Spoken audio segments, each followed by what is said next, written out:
তুমি হলে গে আমার প্রবাসী জামাই। তুমি যদি আমার টাকা দাও সেটা তো আমি না করতে পারি না বাবাজি। তুমি যদি টাকা দাও পুকুরে মাছ ছাড়বো, ওই মাছ অনেক বড় হবে। যত মাছ হবে সব মাছ তোমার, সব মাছ তুমি নিয়ে যাবা। কিন্তু আব্বাজান এত মাছ দিয়ে আমি কি করব? তা তো ঠিক, এত মাছ দিয়ে তুমি কি করবা? চাপা আমার মেয়ে, সে তো আমাগো বাড়িতেই থাকে। ধরো মাছ বড় হলেও তুমি 2-1 পিস খাবা, আর বাকি মাছ পুকুরেই থাকবে।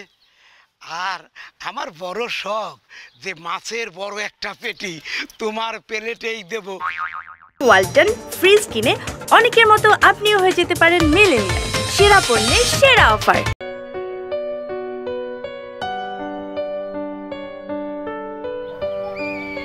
গাছটা কি সুন্দর।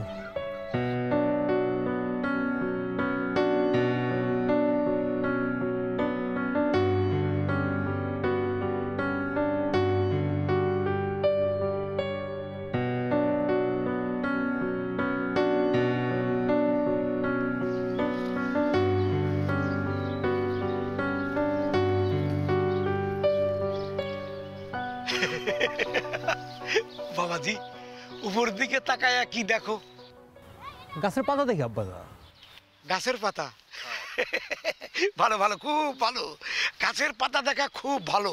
গাছের পাতা হলো সবুজ, আর সবুজ জিনিস দেখলে চোখের জ্যোতি বাড়ে। বাবাজি তোমার কি সবুজ জিনিস খুব পছন্দ? হয়েছে কি আব্বা, আমি ওই যে দেশে আসলাম ওই দেশে তো মনে করেন যে পুরাটাই শহর। আচ্ছা, পলিউশন, গাছের পাতা বলতে কিচ্ছু নাই। তো এখানে গাছের পাতার দিকে তাকাইলে ভাবতেছি যে পৃথিবীটা কত সুন্দর। বাবাজি তোমার আম্মাকে কিছু বলে? গাছের পাতা নিয়ে? না মানে এই মাটি গাছ, ওই যে আমার মেয়ে চাপা, ওরে তো তুমি বিয়ে করছো না, ও তো তোমাদের বাড়ির বউ। এই বউরে নিয়া তোমার মাকে কিছু বললো? বলে, সে বলে তার মতো কইরা।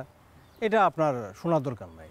শুনেন আব্বাজান, আমি চাপারে বিয়া করছি, চাপা আমার বউ। আচ্ছা, ও আমার বউই থাকবো।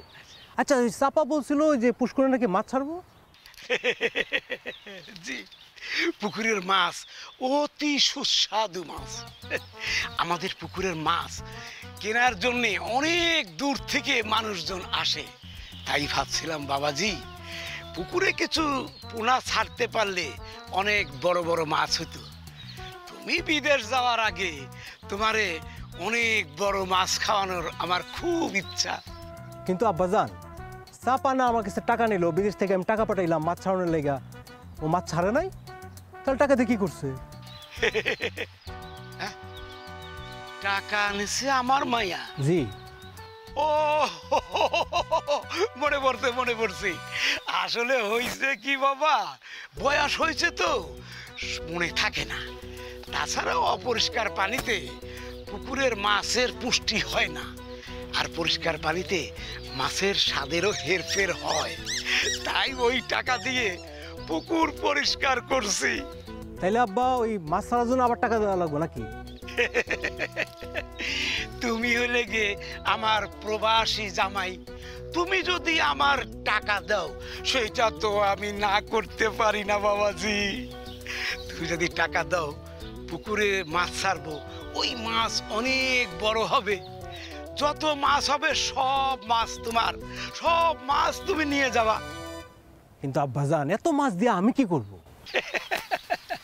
তা তো ঠিক, এত মাছ দিয়ে তুমি কি করবা? চাপা আমার মেয়ে, সে তো আমাগো বাড়িতেই থাকে। ধরো মাছ বড় হলেও তুমি 2-1 পিস খাবা, আর বাকি মাছ পুকুরেই থাকবে। আর আমার বড় শখ যে মাছের বড় একটা পেটি তোমার প্লেটেই দেব। তা বাবাজি তুমি কি আমাদের পুকুরের পাড়ে গেছিলা? না আব্বাজান, এখনো যাওয়া হয় না। যাইও না। কেন যাবো না কেন? বিদেশ থেকে টাকা পাঠাইছি, কেমন কি কাম করছেন আমি দেখু না। অবশ্যই যাবা, কিন্তু বাবাজি ওই পুকুরে তো দোষ আছে। পুকুরে আবার কেমন দোষ থাকে আব্বাজান? হ্যাঁ, ওই পুকুরের পানিতে যদি কেউ গোসল করে, ওই পুকুরের পাড়ে গিয়া যদি কেউ বসে, তাহলে তার অনেক বড় বিপদে হয়। ধরো এই যে তুমি হ্যাঁ তুমি ওই পুকুরের পাড়ে গিয়ে বসলে তোমার একটা বিপদ হতে পারে, যেমন তোমার ভিসাটাই ক্যান্সেল হয়ে গেল। এই জন্যে ওই পুকুরের পাশে বসা নিষেধ। তাছাড়া তোমার শাশুড়ি আম্মা সেও পছন্দ করে না। আসলে জামাই হয়ে শাশুড়ি আম্মার মনে কষ্ট দেওয়াটা ঠিক না। না, তা তো ঠিকই, তা তো ঠিকই। ঠিক আছে, আপনারা যেহেতু চাচ্ছেন না, তাহলে আর আমি আর পুকুরের পাড়ে যাবো না আর কি। ঠিক আছে, চলো বাবাজি, আমার বাড়ির দিকে যাই। হ্যাঁ চলেন। এটা কি গাছ আপনার? এটা হলো কি সাজনা গাছ। ও, এটা সাজনা গাছ না? আসো আসো।